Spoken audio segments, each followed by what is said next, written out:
Ce podcast t'est proposé par Au-delà du mur et Disruptive Audio. Eh ouais!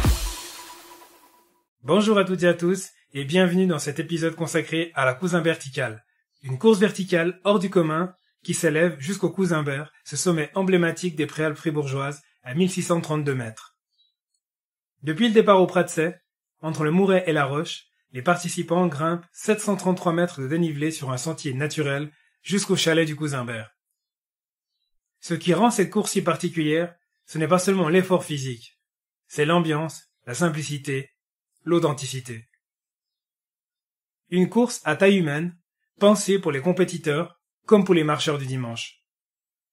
Aujourd'hui, je reçois Guillaume, coureur passionné et membre du comité, ainsi que Cédric, président de la course.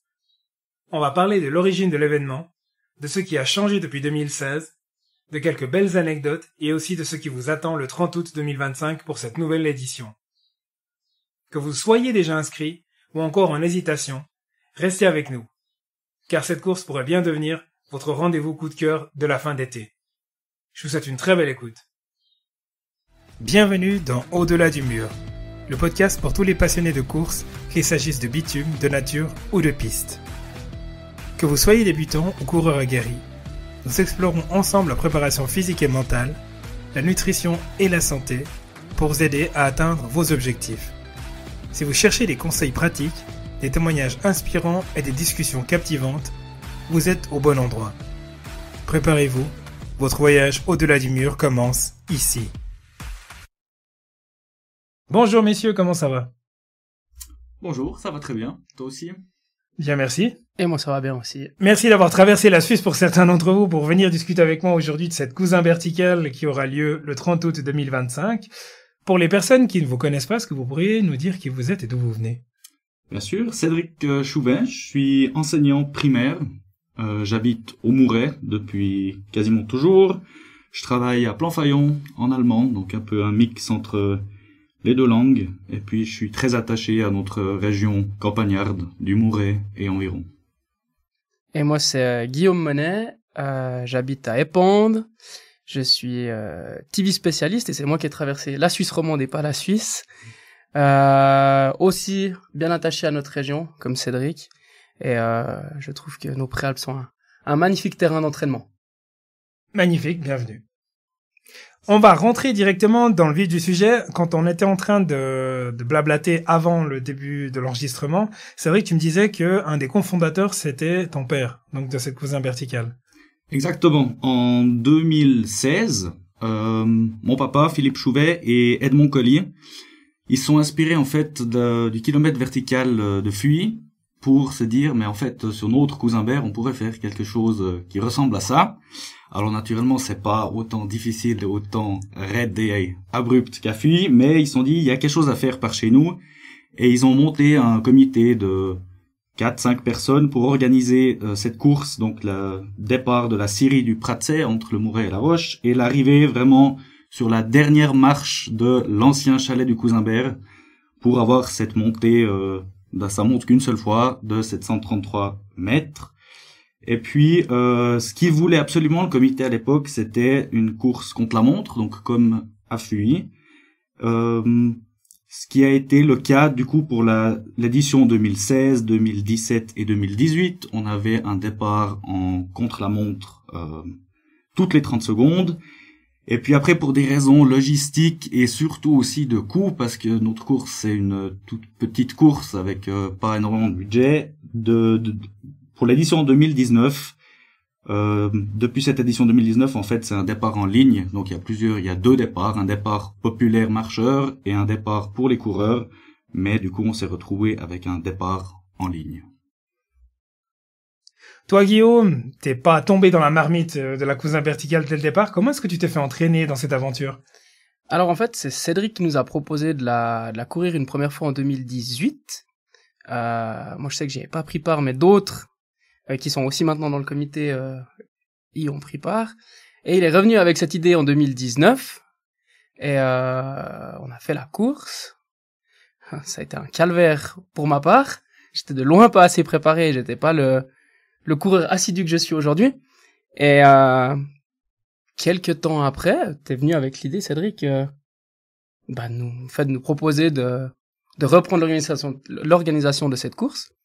Et ça s'est fait très très naturellement et on a monté ce nouveau comité et qui roule désormais comme sur des roulettes. C'est une aventure qui est quand même très jeune, depuis 2016. Vous avez pas encore 10 ans tout frais, donc j'imagine qu'il y a encore maintenant des choses que vous découvrez en termes d'organisation.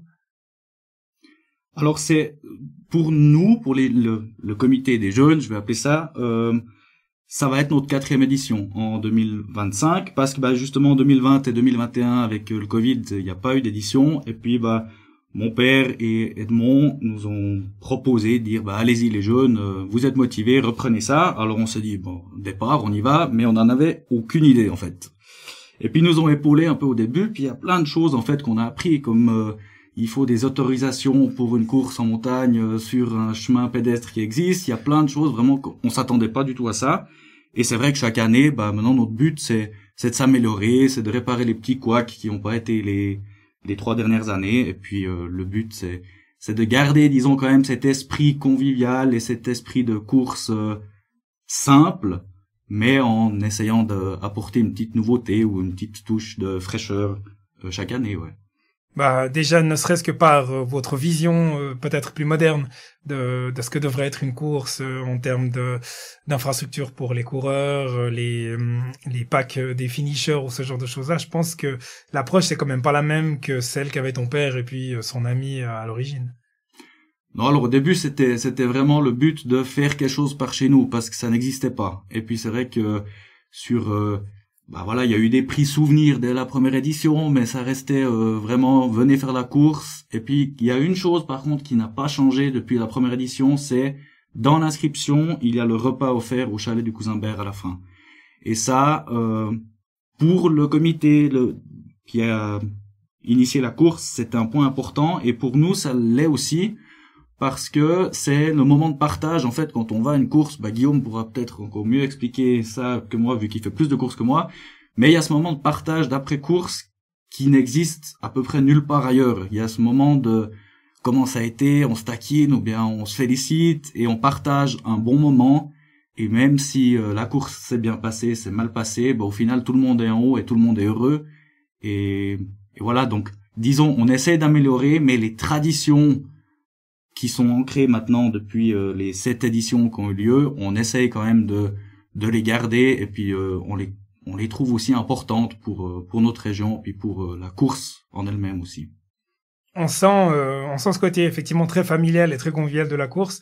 Et quand Guillaume il parlait du fait qu'il a galéré lors de sa première participation, ça a résonné en moi parce que j'ai l'habitude de galérer quand je fais des courses et dès le moment où ça monte. Donc toi qui as vécu cette expérience, alors visiblement pas suffisamment traumatisante, ou alors peut-être trop traumatisante parce qu'après t'as intégré le comité, qu'est-ce qui attend les participantes et les participants le jour de cette Cousin verticale en termes de parcours? Alors, le parcours, il est pas très technique en soi. C'est du sentier, ça monte par contre une seule fois. Et ça, il faut bien s'y préparer. Il y a un tout petit bout de plat après 1,5 kg, 2 kg. À partir du moment où on passe la cabane des bûcherons, en fait, là, il y a un bout de plat où ça permet de souffler. Mais ce bout de plat, il est traître parce que depuis là, tu vois l'arrivée et tu vois le dénivelé qui te reste à faire. Et vraiment, si mentalement t'es pas trop à l'aise, tu peux prendre un gros coup. Et moi, je me rappelle que j'avais pris un coup en tournant la tête, en regardant, et tu vois vraiment le drapeau, et tu dis, il faut encore aller jusque là, mais jamais de la vie. Puis au final, on y arrive tous. En termes de préparation, tu dirais qu'il faudrait miser sur quoi plutôt pour être en forme le jour J, maintenant que apparemment t'es un athlète accompli? Je pense le plus important, tu me corriges, mais le plus important, c'est vraiment d'être habitué au dénivelé. Parce que si t'as l'habitude de faire du 10 kg à plat comme les 10 kg de Payerne et que tu viens chez nous, ça va pas être la même limonade. La course, elle fait, entre guillemets, que 3 kg en distance. Mais ça te prend, pour les tout meilleurs, ils font une demi-heure. Pour le commun des mortels, ils font entre 40 et 55 minutes. Et nos populaires, ils font, pour ceux qui sont populaires, mais qui devraient plutôt être dans l'autre catégorie, de nouveau une petite heure. Et ceux qui ont envie de prendre le temps de se balader, ils mettent jusqu'à 1h15, 1h20 sans souci. Et eux, le chrono, c'est vraiment pas l'important. C'est de passer un bon moment et de se créer des souvenirs. Et comme Cédric l'a dit tout à l'heure, le verre du finisher, le petit repas tous ensemble. Et puis après, ça peut continuer à refaire la course pendant un petit moment dans ce joli chalet. Est-ce qu'il y a une barrière horaire? Non, on n'en a jamais mise et je crois qu'on n'en mettra jamais. On a en fait un membre du comité qui monte comme barrière horaire, mais du coup c'est la barrière horaire flexible et puis il accompagne le ou la dernière participante en l'encourageant jusqu'à ce que le pied ait atteint cette dernière marche des escaliers tout en haut.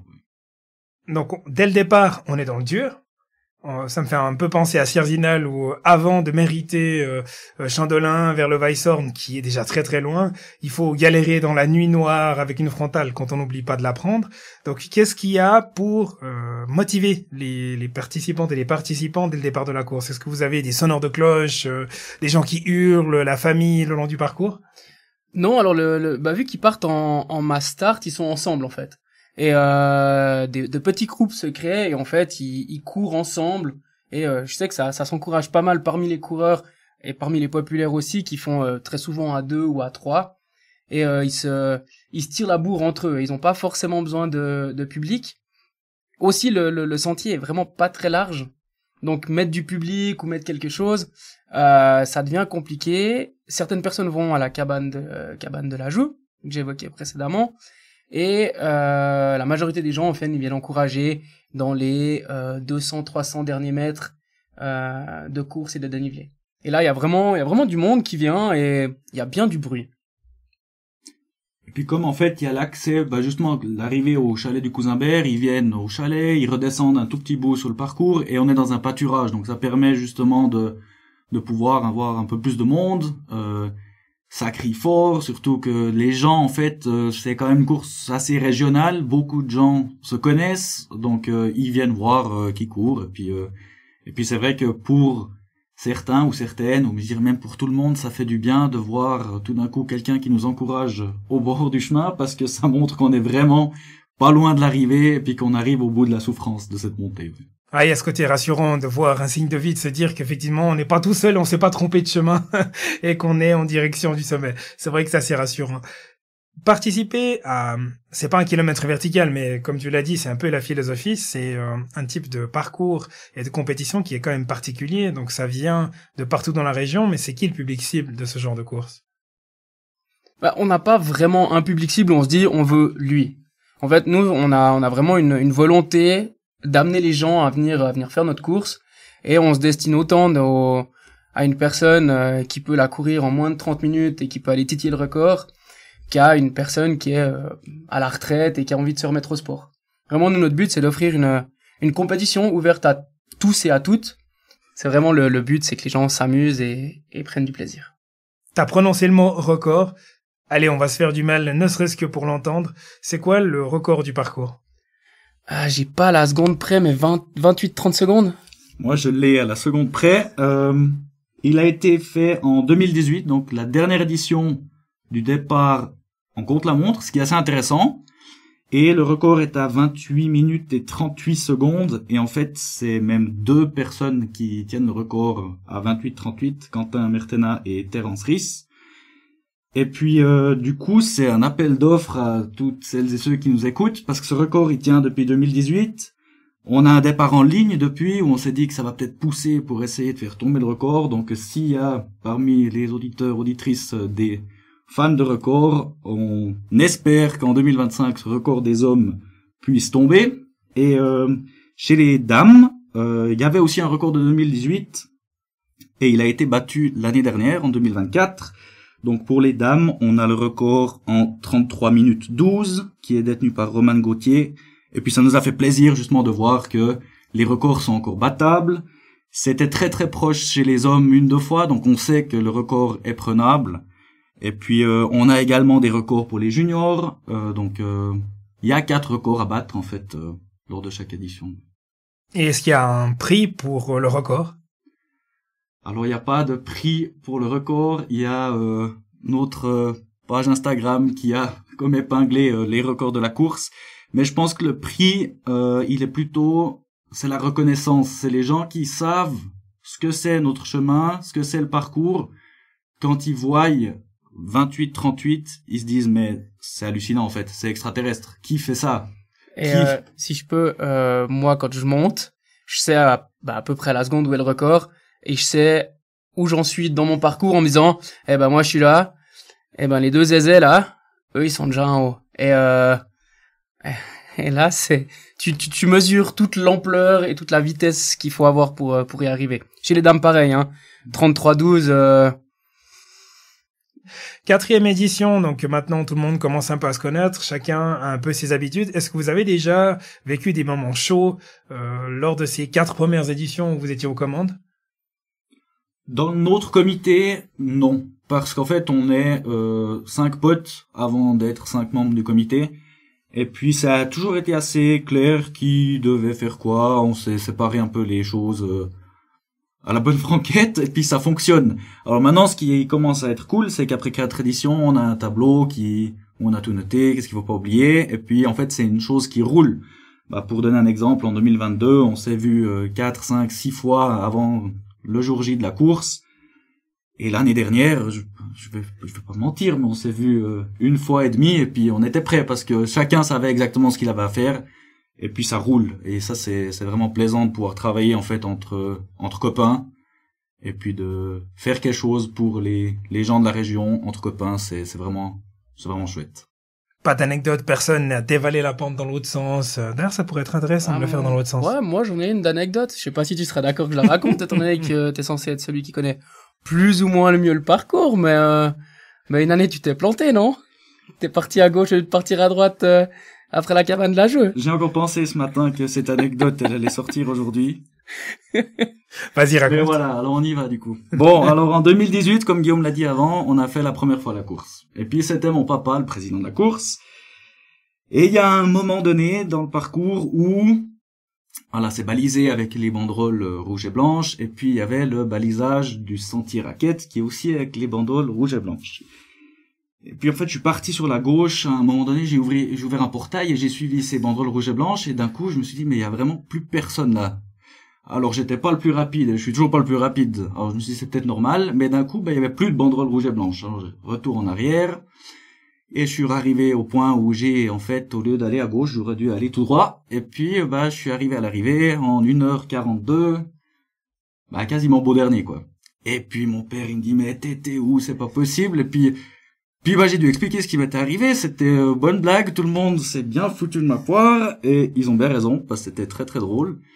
Et puis en fait, en 2019, moi j'ai continué la blague, parce qu'en 2019, j'ai pris le bon parcours, et avec un temps, je crois, de 42 minutes, je peux annoncer que j'ai le record de la personne qui a amélioré son temps le plus entre 2 éditions. J'ai gagné 1 heure entre l'édition de 2018 et l'édition de 2019, mais en prenant cette fois le bon parcours. Alors ça, c'est vraiment l'anecdote, c'est vrai, qui reste pour l'instant. Et ce, depuis, on balise amplement cette zone, ne serait-ce pour le taquiner à chaque fois, parce que avec Mathieu, qui est aussi du comité, on est responsable du balisage le vendredi soir, et ça nous fait toujours bien rigoler de mettre une immense rubalise à cet endroit-là.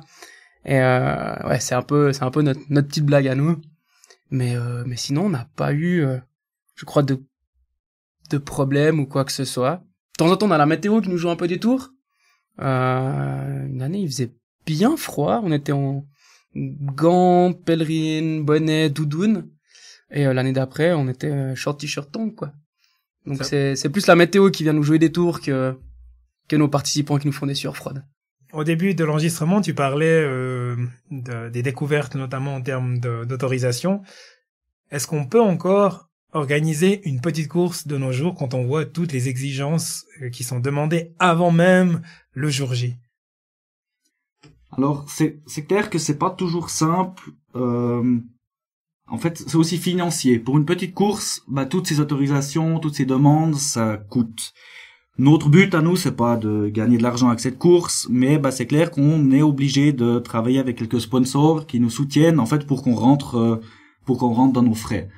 Notre idéologie de la course, elle est assez simple, c'est une inscription pas trop chère, on est à 35 francs avec un prix souvenir et le repas inclus.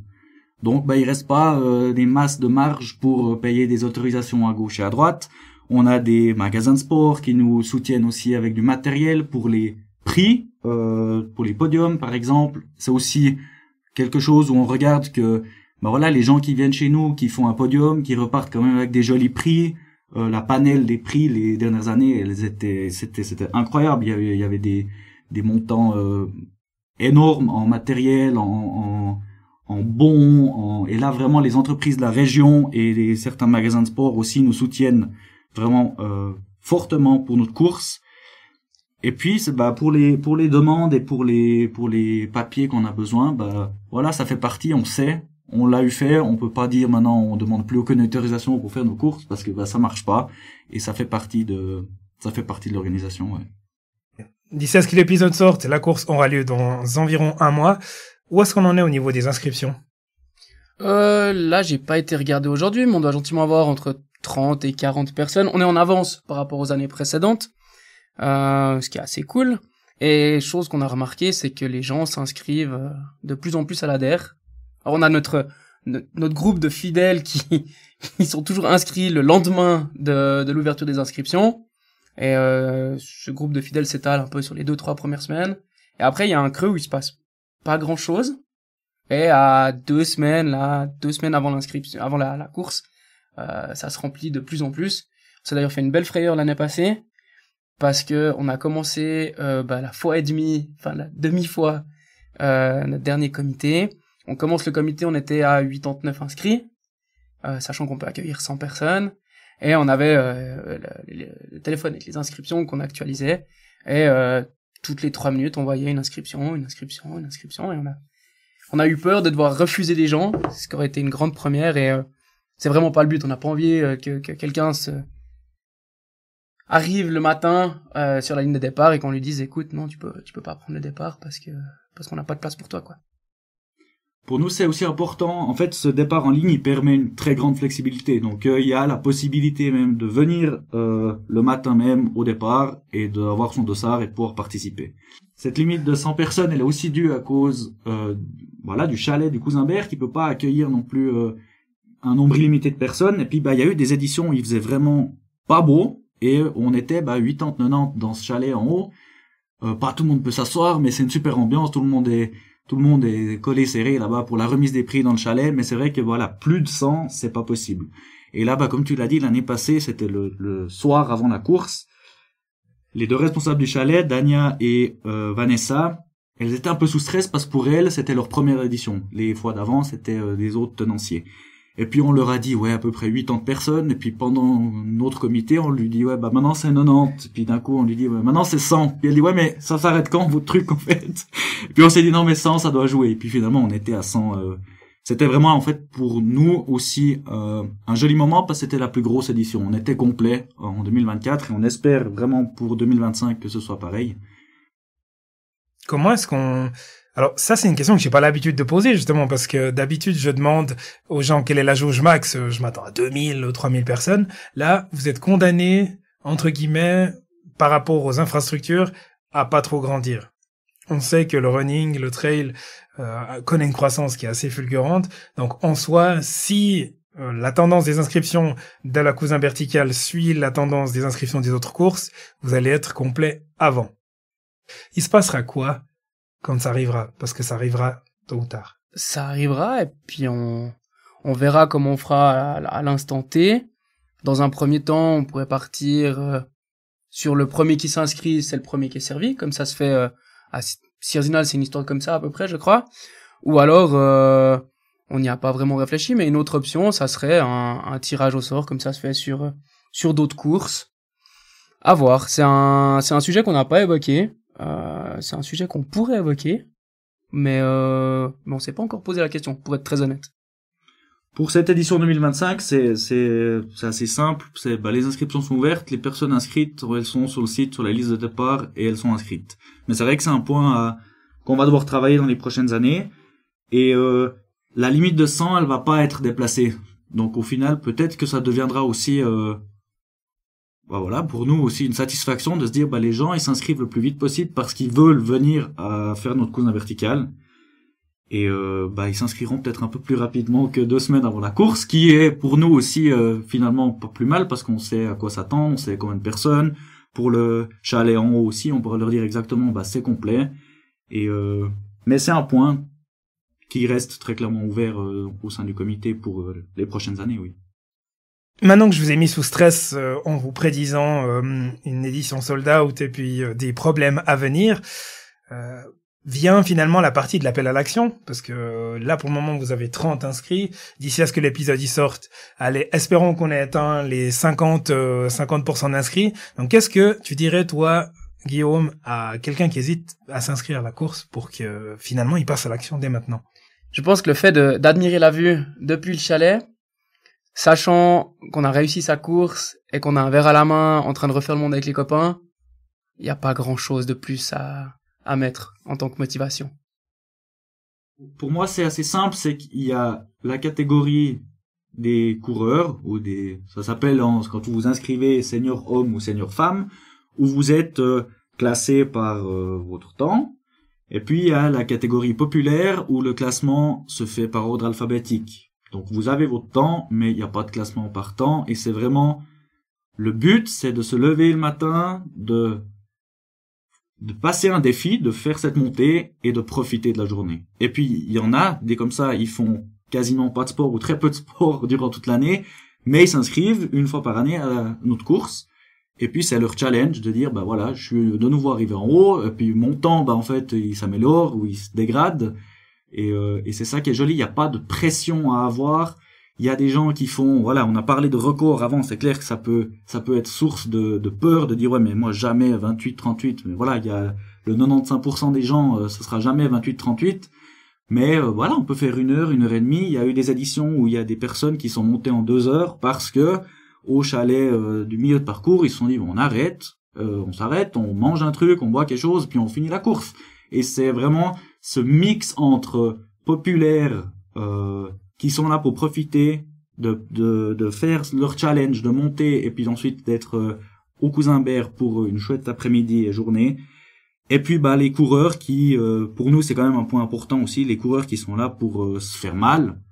Et puis, en fait, comme les populaires partent avant les coureurs, donc vous les verrez passer. Si on part en populaire, on part une demi-heure avant, et puis les premiers, on les entend arriver, on les entend souffler très très fort. Alors on se met un peu au bord, et puis on les encourage pour justement qu'ils aillent eux le plus vite possible, et puis que en populaire, on peut finir notre défi à notre rythme. Magnifique. Rendez-vous est pris samedi 30 août 2025. À partir de quelle heure? Alors, pour les populaires, le départ est donné à 10h30 et pour les coureurs, il est donné à 11h. Mais il faut venir un peu avant. Il y a une remorque qui monte les sacs jusqu'au chalet, donc on peut poser les sacs au départ pour récupérer vestes et etc. à l'arrivée. Mais toutes les infos utiles pour les inscriptions et puis pour les horaires se trouvent sur notre site internet. Magnifique, je mettrai le lien en description de cet épisode-là, comme ça les gens pourront s'inscrire, et surtout, inscrivez-vous vite, parce que je prédis une édition sold out. Cédric, Guillaume, merci beaucoup d'être venus, je vous souhaite une superbe édition, et puis on se revoit très vite. Merci à toi, et sache que si un jour tu veux venir faire la course, t'es le bienvenu. Je vais y réfléchir. Merci beaucoup. À bientôt. Ciao, ciao. Merci d'avoir écouté cet épisode d'Au-delà du mur. Si le sujet vous a inspiré ou intrigué, n'oubliez pas de vous abonner pour ne rien manquer des prochains épisodes. Rejoignez notre communauté sur les réseaux sociaux et partagez vos réflexions avec nous. Je serai ravi d'entendre ce que vous avez pensé de cet épisode. Et si vous avez aimé, pensez à laisser un avis 5 étoiles sur votre plateforme d'écoute préférée. Ça m'aide énormément à faire grandir la communauté d'Au-delà du mur. À très bientôt pour une nouvelle exploration de l'autre côté du mur. Jusque-là, continuez à questionner, à explorer et à repousser vos limites.